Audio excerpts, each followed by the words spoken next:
Hello, everyone, and welcome to Talking Points, where we look at the exciting world of investments and, in particular, investment in property. Now, for those of you who've been following the Wealth Masters Club for some time, you'll know that there are a core fundamental group of principles that we use to help you to create the correct structures for investment, and then to help you to find the right properties in the right places at the right price. All of this is to create your own financial freedom without having to rely on the risky pension plans. Now, you may have invested in property before, but you probably did so the old way by purchasing the property in your own name or with a spouse. Now, the challenge with this outdated way of doing things is that you put yourself and the property at risk of hostile creditors. Over and above the creditors on your passing, that property will also form part of your estate, which you will then lose a major portion of that investment. And this is what we call death taxes.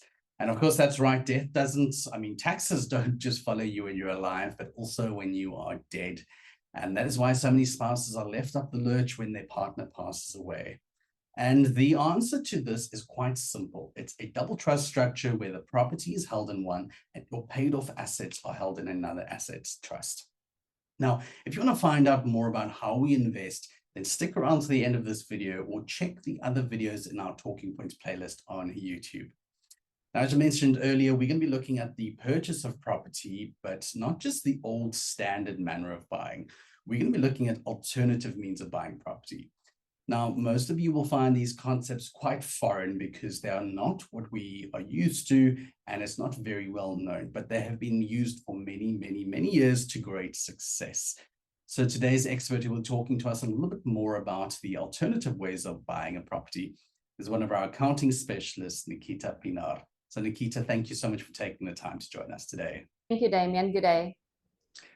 Nikita, now there's obviously a lot of ways to buy a property without necessarily buying property like we know the old way. So can you tell us a little bit about what is Usufruct and bare dominium, which is one of those methods? Okay, usufruct is a legal right given by an owner to someone who is not the owner to use the property of the owner for a certain period, usually for the remainder of that person's lifetime.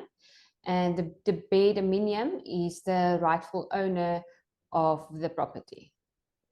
Now, when we talk about someone who's using a usufruct, I know the term is called the usufructuary.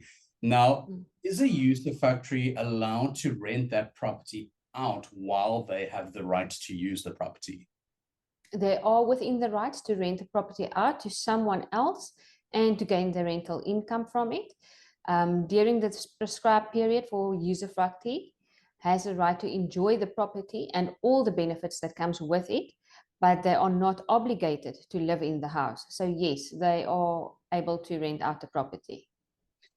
If there is a usufruct registered over a property and it gets rented, can you just tell us then who declares that income? The usufructy that has the rightful use of it, and if he or she rents out the property, the income must be declared in that person's name that is renting out the property. So if the usufructy rents it out, he or she must declare it then. And then one of the other methods that we use for property investment quite a lot is the Alienation of Land Act, or ALA. So could you just tell us a little bit more about what is ALA and how that sort of works? Okay. ALA method is Alienation of Land Act agreement. This is a contract. If you have a property with a mortgage bond over and you want to take over the bonded property from a seller, but you do not have the transfer fees now, you can set up an ALA agreement. The transfer fees will only be registered after the full purchase price of the property has been paid to the seller. And once the bond is paid off by means of the full price, it is settled, and then only will the transfer to the trust take place. And then, Nikita, the last question I've got today, because we obviously don't have much time. What if the purchaser is purchasing a property of a greater market value than the outstanding bond? Because obviously with an ALA, the new buyer buys the bond with the house value. So how is that then calculated, or how is the bond taken over?